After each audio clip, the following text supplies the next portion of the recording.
Hello, hello, dear friends all around the globe. It's me, Mateja, from Ljubljana, Slovenia, walking here along our beloved Ljubljanica River. On Friday, I'm going to have a virtual tour called Jože Plečnik in Ljubljana.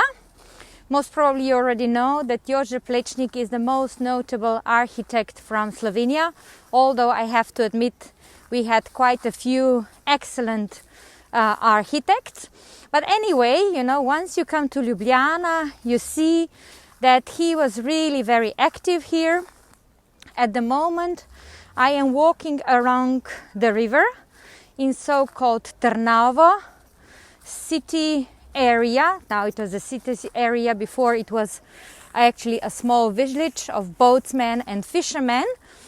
And ahead of you, you already see Hradecki Bridge, which was removed to this area, to this place, after Jože Plečnik in the city center made so-called Cobbler's Bridge. In fact, in the meantime, there was another position, but let's talk about it later on.